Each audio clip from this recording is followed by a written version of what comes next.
시가 무엇입니까? 하나님의 말씀입니다. 생명의 말씀입니다.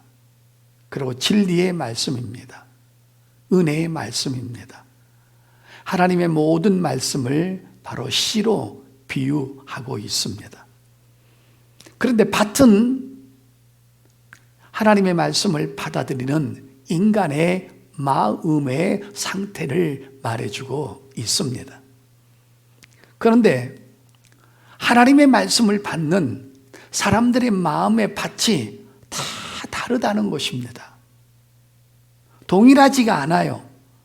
다 시험 드는 것이 아니고, 다 은혜 받는 것이 아니고, 이런 밭도 있고 저런 밭도 있는 내용들을 오늘 본문에서 가르쳐주고 있습니다. 그래서 지난 시간에 첫 번째로 길가 밭에 대해서 설명을 해드렸고요. 두 번째는 바위 같은 밭에 대해서 설명을 해드렸고요. 오늘은 바로 가시떨기 같은 밭에 대하여 말씀을 드리도록 하겠습니다. 그런데 길가밭하고 바위 같은 밭하고는 오늘 내용이 조금 다르고, 그거보다는 조금 더 깊은 내용이니까 정신을 바짝 차리고 신경을 한번 써주셔서 말씀을 귀담아 한번 들어보시길 바랍니다. 자, 여러분 14절 한번 볼까요? 여러분, 가시떨기에 떨어졌다는 것은 말씀을 들은 자이나 말씀을 계속 들어요. 그런데 지내는 중, 지낸다는 말은 뭡니까? 신앙생활을 계속 이어가고 있다라는 뜻을 말하고 있습니다. 신앙생활을 쭉 이어가다가 지내는 중 이생의 염려와 재물과 향락의 기운이 막혀 온전히 결실하지 못하는 자요. 결론은 뭡니까? 온전하게 결실을 내지 못했다는 불행을 지금 소개해 주고 있습니다. 자, 여러분 제 눈을 똑바로 보시길 바랍니다. 이 사람은 신앙생활을 충실히 하고 있는 도중에 무엇인가 결정적으로 선택해야 되는데 결국은 영적인 것과 영원한 것과 하나님의 것을 놓쳤다는 말입니다. 여러분, 구원은 초신자만 놓치는 게 아닙니다. 신앙생활을 하고 있다가도 얼마든지 구원을 놓칠 수 있다는 것을 오늘 본문에서 설명해 주고 있습니다. 여러분, 이 사람은요, 축복도 경험한 사람입니다. 응답도 경험한 사람이고요, 치료함 받은 것도 경험한 사람입니다. 그리고 주의 일을 하면서 감격도 느끼는 사람입니다. 나름대로 맡은 직분을 가지고 헌신도 합니다. 그리고 하나님께서 자기에게만 주신 은사가 있는데 그 은사를 가지고 하나님 앞에 또 주의 종 앞에 공동체 안에서 헌신도 했다라는 것입니다. 근데 이 사람이 결국은 마지막에는 어떻게 됩니까? 좋지 않는 결과가 나왔습니다. 뭡니까? 온전히 결실하지 못했다는 것입니다. 매우 불행한 것입니다. 신앙생활을 죽도록 하다가 주일도 지키고 11조도 하고 헌금도 하고 건축헌금도 하고 전도도 하고 성가대에서 봉사도 하고 이런저런 두루두루 거쳐서 하나님 앞에 나름대로 열심히 신앙생활을 하는데 결국은 마지막에는 결실을 내지 못했다는 것입니다. 천국 백성이 될 수 없었다는 것입니다. 구원을 놓쳤다는 것입니다. 성도 여러분, 이 사람은 신앙생활 하는 도중에 많은 하나님에 대한 말씀을 듣습니다. 제3에 대한 설교를 들었습니다. 구원에 대한 설교도 들었습니다. 재림에 대한 설교를 듣고요, 내세에 대한 설교도 들었습니다. 상급에 대한 설교를 듣습니다.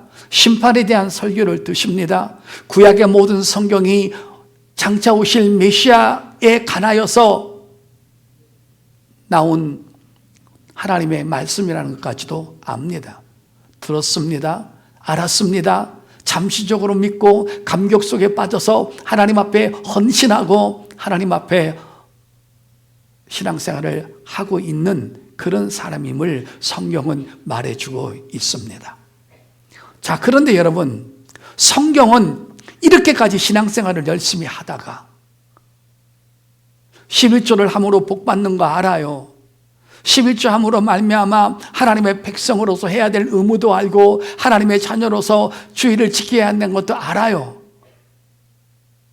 고난주간에 대한 설교도 압니다. 예수님께서 한 주간 동안 나와 믿음의 사람들을 위해서 고난받은 것도 다 압니다. 다 이렇게 아는 거예요.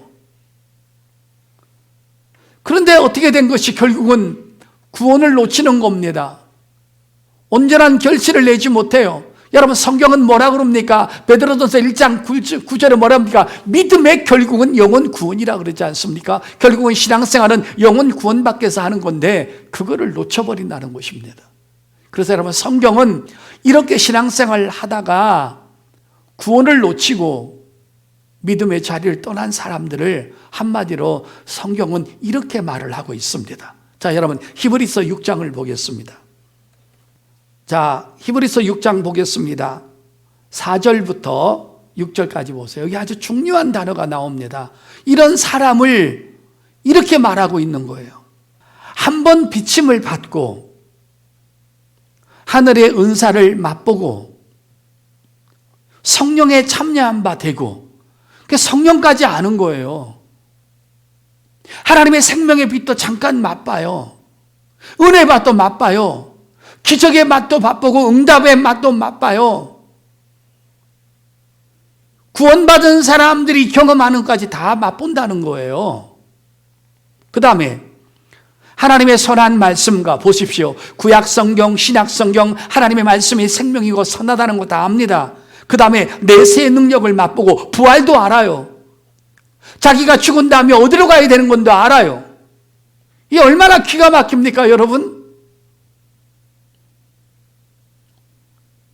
이거는 길가마다고 바위같마다고는 달라요. 얘네들은 처음에 사람들은 뭔지 모르고 하다가 그냥 구원을 놓치지만 이 사람은 신앙생활을 마치 구원받은 사람하고 똑같이 신앙생활을 하는 거예요. 안 듣는 말씀이 없어요. 내세에 대해서도 다 듣는다고 그러잖아요. 자, 그런데 또 보세요. 5절에 하나님의 선한 말씀과 내세의 능력을 맛보고도 부활에 대해서도 다 들었다는 거예요. 죽은 다음에 선가학에 대해서, 심판에 대해서, 상급에 대해서 다 들었다는 거예요. 안다는 거예요. 자, 그런데 맛보고도 타락한 자들은 다시 새롭게 하여 회개할 수 없다니 이는 그들이 하나님의 아들을 다시 십자가에 못 박아 드러내놓고 욕되게 함이라 그랬잖아요. 여러분, 다른 사람들이 보면 꼭 구원받은 사람 같이 신앙생활을 하는 거예요. 이건 누가 알곡이고 죽정이고 누가 성령 충만하고 안성 충만하고 별로 차이가 안 나는 거예요. 기도해서 응답도 받고 치료받은 경험도 있고 주의를 하는데 엄청나게 감격스러워서 감사함으로 주님 앞에 헌금도 하고 절기 헌금도 하는 이런 일들을 하고 있는 것입니다. 자, 그런데 여러분, 누가복음 8장 가보겠습니다. 이렇게 다 아는 거예요, 여러분. 모르는 게 아닌 거예요. 자, 14절 마지막 절 보세요. 이렇게 신앙생활을 열심히 다 했는데 이 마지막 결론이 이렇게 나오는 거예요. 보세요. 온전히 결실하지 못하는 자요 그랬습니다. 결국은 구원을 못 받았다는 거예요. 한 번 비침을 얻고 하나님의 선한 말씀도 알고 내세에 대해서도 알고 부활에 대해서도 알고 재림에 대해서도 알고 상급에 대해서도 알고 심판에 대해서도 알고 영적인 세계도 알고 예수 믿으면 구원받고 예수 믿지 않으면 지옥 가고 예수 믿으면 천국 가고 다 듣고 아는 거예요. 그리고 신앙생활을 하고 있는 중에 무엇 때문에 결정적인 순간에 온전히 결실을 내지 못해서 구원을 놓쳤다는 거예요. 그러면 이 사람이 이런 모든 것을 알면서도 왜, 무엇 때문에 어떤 것이 이 사람한테 작용해서 이 큰 구원을 놓치는 것일까? 그 이유를 오늘 14절에서 세 가지로 정확하게 설명해 주고 있습니다. 자, 보겠습니다. 14절, 가시떨기에 떨어졌다는 것은 말씀을 들은 자이나 지내는 중 이생에, 잘 보세요, 세 가지입니다. 염려와 재물과 향락에, 염려와 재물과 향락의 기운이 막혀 온전히 결실하지 못한 자, 이 세 가지 때문에 구원이 막혔다는 거예요. 자, 첫째가 뭐예요? 염려라는 거죠. 여러분, 우리가 기도도 하고 신앙생활도 하고 주일도 하고 나와서 예배드리고 뭐 직분도 다 감당하는데, 이 사람의 마지막 그 아주 결정적인 핸디캡이 뭡니까? 염려 중독증에 빠져 있더라는 거예요. 나의 미래는 어떻게 될까? 아니, 예수님은 부활하셨다는데 그 부활이 나 현실에 뭐가 유익이 되냐는 거예요. 이것도 염려하고 저것도 염려하고 미래도 염려하고 자식도 염려하고 코로나 걸릴 것 같아서 그것도 염려하고 먹고 사는 문제도 염려하고 뭐 눈만 뜨면 염려 중독증에 빠지는 거예요. 예수님은 뭐라고 그랬어요? 무엇을 먹을까 입을까 염려하지 마라. 이것은 다 이방인이 하는 것이다. 이건 하나님을 안 섬기는 사람이 하는 것이다. 왜 너는 하나님을 섬기면서 그렇게 염려 중독증이 되느냐? 네가 염려하면서 키 한 자라도 자랄 수 있느냐? 네가 염려하면서 네가 비를 오게 할 수 있느냐? 네가 염려하면서 늙는 길을 막을 수 있느냐? 네가 염려하면서 키가 작은 키를 크게 할 수 있느냐? 네가 염려하면서 검은 머리를 흰 머리로 바꾸고 흰 머리를 검은 머리로 바꿀 수 있느냐?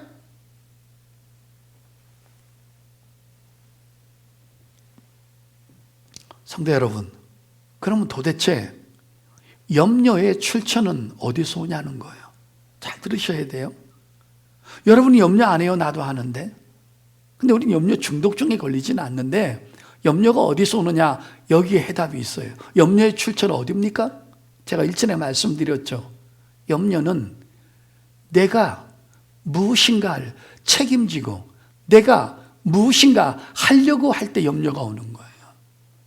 내가 하려고 하면은 염려가 오는 거예요. 왜? 나를 아니까. 내가 무슨 능력이 있어요?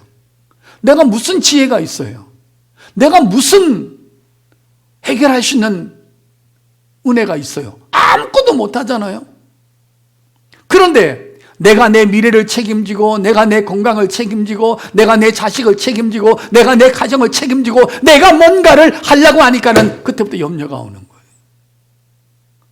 여러분, 신앙은요, 내가 뭘 하는 게 아니에요. 여러분, 하나님 앞에 길을 열어드리는 거예요. 하나님이 하실 수 있도록. 믿으시면 아멘. 이게 염려 중독증이라니까요. 기도는 기도를 열심히 해. 또 나가면 나가대로 또 아주 충만하게 염려를 해.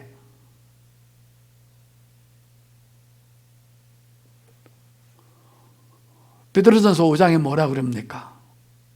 너희 염려를 주께 맡기라 그러잖아. 염려가 오면 기도해서 맡기라는 거예요. 여러분, 염려거리를 하나님 앞에 기도해서 맡기면 그 염려는 하나님 거라는 거예요. 내 게 아니라는 거예요. 아멘. 그때 나는 자유할 수 있는 거예요. 그런데 이걸 맡기지 못하는 거예요. 내가 뭘 하려고 하니까 염려가 오는 거예요. 여러분, 이거하고 똑같아요. 여러분, 이런 예화 잘 들으시죠? 옛날부터 많이 들으셨죠? 어떤 시골길을 가는데 어떤 연세 드신 할머니가 무거운 보자기를 머리에다 이고 가는 거예요. 지나가는 차를 타고 있는 젊은 분이 있다가 차를 옆에 세워놓고, 할머니 어디까지 가세요? 가는 길에 제가 모셔다 드릴게요. 감사해요. 차를 탔어요. 계속 머리에 짐을 이고 있는 거예요. 할머니 그거 내려놓으세요. 그러니까 뭐라냐면, 아직 내가 몸만 얻어탄 것도 감사한데 이것까지 내려놓으면 어떡하냐고. 그게 말이 돼요, 여러분? 차를 태워줬더니만은 계속 무거운 보따리를 머리에 이고 있는 거예요. 성도 여러분, 여러분 무슨 뭔 염려 있어요? 없는 사람이 없죠. 그러나 염려 중독증에 걸리지 말고 또 그 문제를 그저 내가 할 수 있는 것은 하고. 여러분 보세요. 배가 고파요. 라면 사 먹고 싶으면 돈 가지고 가게 가면 만들어져 있는 라면이 있어요. 그거 사 먹으면 돼요. 그거까지 내가 하면 되는데 내가 라면을 만들 수는 없잖아요. 너무 염려하지 마세요, 여러분. 신앙생활 하면서 너무 염려하는 것은 이거는 교만입니다. 불신앙입니다. 염려가 어디서 나온다고요? 내가 뭔가를 하겠다고 내가 나올 때 염려가 시작되는 거예요. 믿음은 뭐예요? 나 아무것도 못해요, 아버지. 아버지가 해주셔야 돼요. 이러면 자유한 거예요. 근데 내가 뭘 하려고 하면 그때부터 문제 생기는 거예요. 자, 두 번째 보겠습니다. 14절. 가시떨기에 떨어졌다는 것은 말씀을 들은 자이나 이세는 지내는 중 이생의 염려와 첫 번째 염려와 두 번째는 뭐예요? 재물이라고 그랬습니다. 이 재물이란 말은 한 가지로 아주 적나라하게 표현한다면 돈, 한국말로는 돈, 미국 말로는 머니, 일본 말로는 옷가네. 이 돈이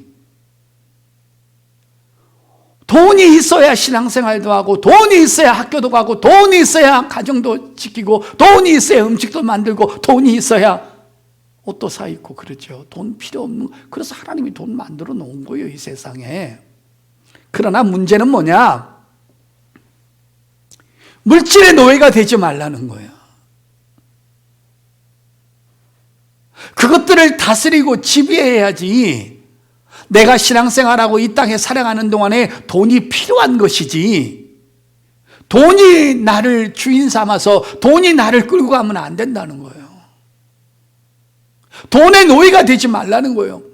하나님이 만든 피조개 중에 가장 하나님 다음으로 위대한 존재가 인간이라는 거예요, 여러분. 인간이 돈을 다스려야지. 돈 따라가면 됩니까, 여러분? 돈 따라가느라고 주일 빠지고, 돈 따라가느라고 수요일 날도 빠지고, 그러면 돈 버느라고 수요 예배도 안 나오고 천하 예배도 안 나오고, 예배를 그냥 물 먹듯이 빼먹고, 신앙생활은 액세서리고 여가 선영이고, 세상 일로 바쁘면 예배 팽개쳐버리고, 할 일 없어야 교회 나오는 신앙생활하는 그런 게 아니잖아요. 우리한테 중요한 것은 신앙생활이 본업이잖아요, 여러분. 믿으시면 아멘.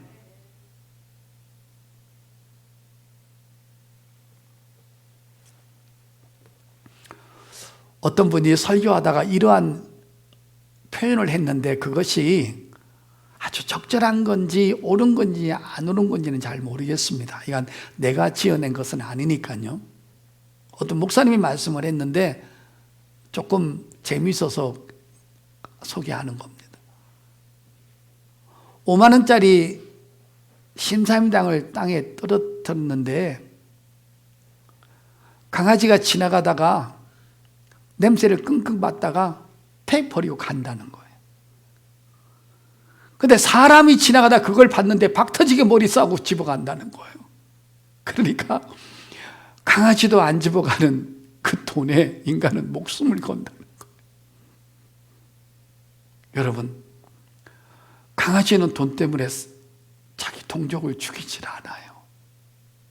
근데 인간은 돈 때문에 부모도 죽이고 자식도 죽이고 삼촌도 죽이고 동료도 죽인다는 거예요. 왜 그렇습니까? 돈은 똑같은 건데 그 돈을 어떤 용도로 쓰느냐에 따라서 다르잖아요. 자, 주부가 칼을 갖고 있어요. 날카로운 칼을 가지고 부엌에서 음식을 만드는데 오이를 자르고 양파를 자릅니다. 너무 귀한 거죠.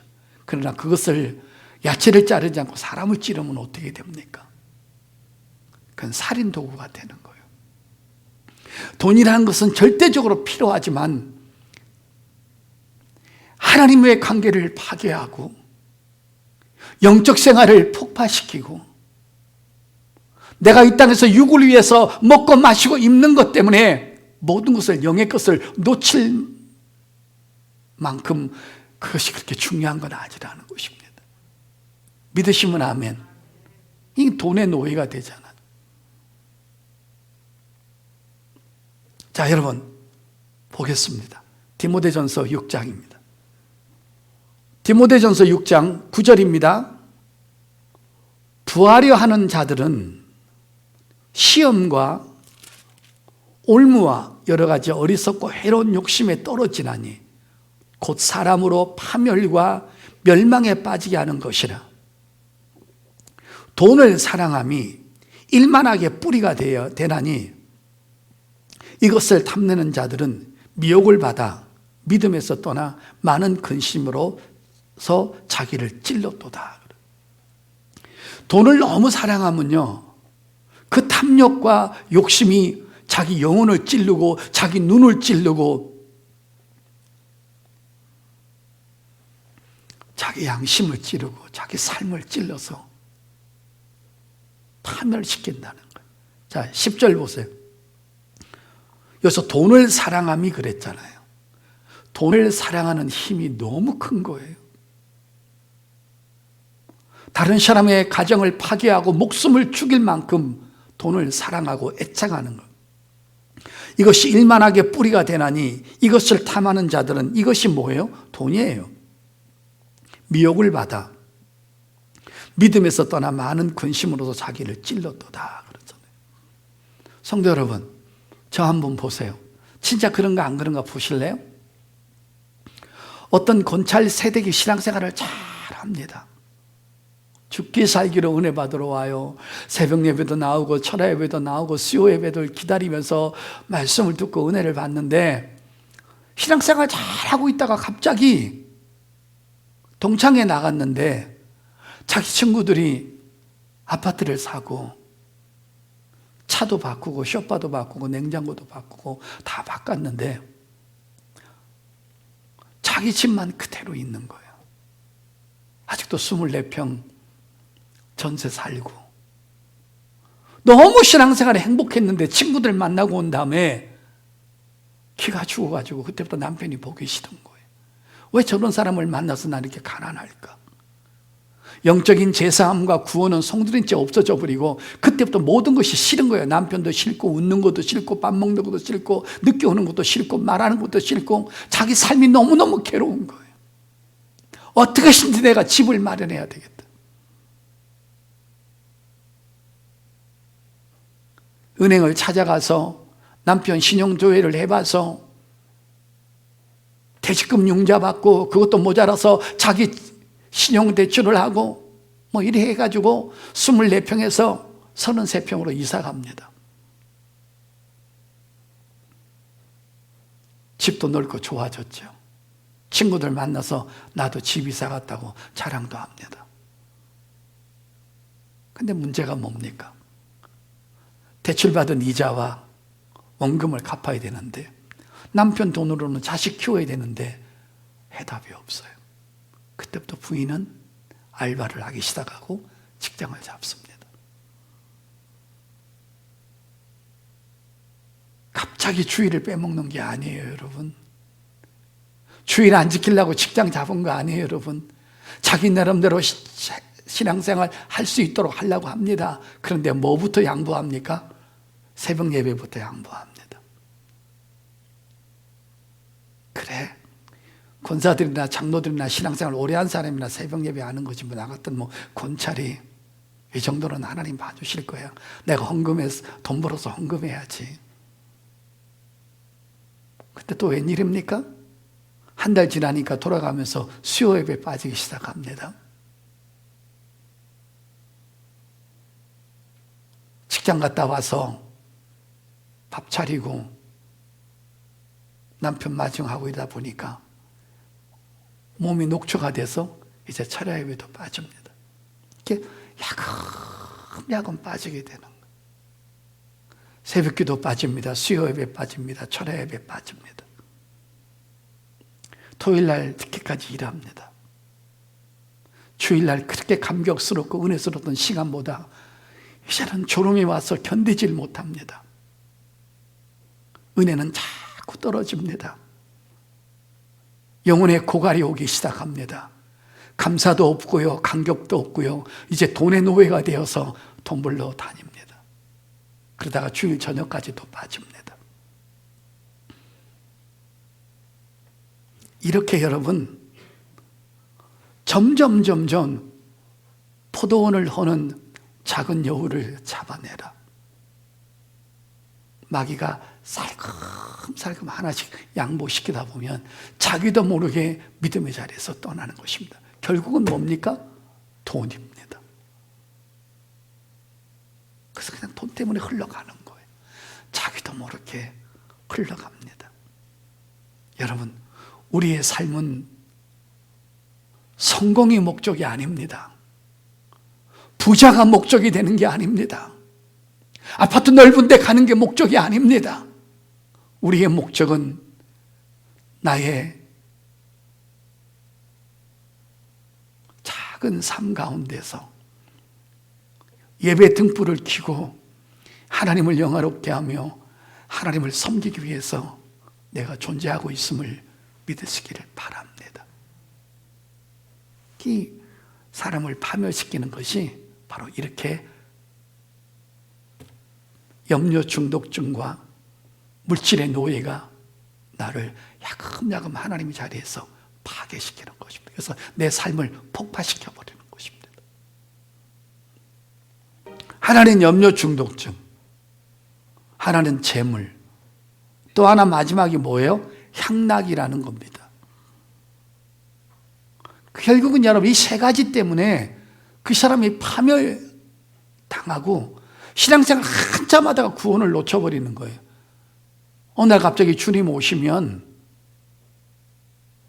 그냥 구원을 받지 못하는, 그래서 온전히 결실을 내지 못하는 자라고 이렇게 안타까운 말씀으로 결론을 내리고 있습니다. 여러분, 그럼 도대체 마지막 향락은 뭡니까? 이게 바로 생의 쾌락을 말하는 것입니다. 일시적이고, 두 번째 충동적이고, 말초신경을 자극하는 세상 쾌락의 즐거움을 말하는 것입니다. 이게 바로 육의 본성에서 나오는 거예요. 우리가 옛날에 제약된 자리에 있었잖아요. 죄를 사랑하고 죄를 즐기고 그 죄와 함께 벗하고 살다가 주님 안에 돌아왔는데 여전히 나는 죄를 사랑하는 모습이 그대로 있는 거예요. 자, 여러분 한번 쾌락 한번, 오늘 여기 말하는 향락의 나열을 몇 가지 한번 해볼 테니까 한번 보세요. 성경에 그대로 나와 있는 거니까. 주석에 나와 있어요. 도대체 향락이 뭔가? 제일 먼저 나오는 게 술 취함이에요. 두 번째가 음란이에요. 음란의 절정은 동성연애예요. 그 다음에 또 뭐가 있는지 아세요? 주식이 있어요. 여러분, 그리스도인들은 주식에서 돈 벌 생각하면 안 돼요, 여러분. 하나님이 주신 것만 갖고 살아야지. 여러분, 그 주식이 한번 해보세요. 하루 종일 여러분 컴퓨터 앉아 있어야 되고 주식 보고 있어야 됩니다. 마음이 온통 거기 다 뺏겨 있어요. 아무것도 못해요, 여러분. 여러분, 제가 우리 동네 목욕탕에 매일 가잖아요. 근데 거기 저하고 맨날 부딪히는 사람이 하나가 있는데요. 그 사람이 주식하는 사람인데 목욕탕 탕 속에 앉아가지고도 핸드폰 보는데 핸드폰을 그냥 보면 배터리면 고장나니까 비닐로 종이에 싸가지고 테이프를 붙여가지고 앉아서 계속 보는 거예요. 머리 막 감다가도 이거 보고. 이 눈을 그 핸드폰에서 떼지를 못하는 거예요, 여러분. 왜냐하면 그 주식이 막 변동이 올라가거든요. 올라갔다 내려갔다 빨리 팔 때 팔고 막 이러잖아요. 그게 뭡니까, 여러분? 인생을 거기다가 다 낭비하는 거예요. 그 다음에 어떤 사람은 도박합니다. 카드 한다든지 고스톱을 친다든지. 여러분, 강원랜드 같은 데 가보세요. 그 여사 여러분 거기서 돈을 탕진하지 않습니까? 인생을 완전히 패가망신하잖아요. 그 다음에 어떤 사람은 또 게임 중독에 빠져 있습니다. 밤새도록 게임 중독합니다. 여러분, 전번에 어떤 엄마가 게임 중독에 빠져가지고 애가 배고파 죽는 걸 모르고 게임 중독에 빠지잖아요. 이 말초 신경을 건드리는 거예요. 여기 아주 희열이 있고 아주 서스펜스가 있는 거예요. 거기에 빠지게 해서 하나님을 자꾸 멀리 보내는 거예요. 여러분, 믿음은 내가 지켜야 되는데 어떻게 그걸 믿음을 지킬 수가 있어요, 여러분? 어떤 사람은 이성에 빠지고, 어떤 사람은 명예에 빠지고, 어떤 사람은 세상의 즐거움에 빠져가지고 결국은 신앙생활 다 망가지는 거예요. 믿음은 들으면서 나면 들으면 그리스도의 말씀인데, 말씀을 들어야 그 말씀이 영혼에 들어가고 마음에 들어가고 인격에 들어가서 그것이 자리 잡아야 열매 맺어가지고 믿음이 자라서 그 믿음이 나를 지키는데, 말씀을 안 들으니까 믿음이 안 들어가니까 육의 본능대로 그대로 살아가다가 인간 망하는 거예요. 여러분, 저나 여러분이나 일주일만 기도 안 하고 일주일만 설교 안 듣고 일주일만 영적으로 아무것도 안 해보세요. 우리 육적으로 그대로 빠집니다. 벌써 내 마음속에서 혈기가 올라오고 분노와 노함이 올라오고 입에서 거친 말이 나오고, 여러분, 내가 재성이 없어진 게 아니라 재성이 그냥 잠재적이 있는 거예요. 여러분, 그거를 하나님의 성령께서, 하나님의 말씀이 나를 억압하고 누르고 있기 때문에 내가 생각하고 있는 것들이 바깥으로 표출이 안 되는 것뿐이지, 우리가 죄를 몰라서 안 짓는 게, 우리 혈기를 못 내서 안 내는 게 아니라는 거죠. 성도 여러분, 성경 한번 찾아볼까요? 이런 모든 것들을 어디다 두는 거예요? 하나님 자리에 두는 거예요. 너무 그것들을 사랑하는 거예요.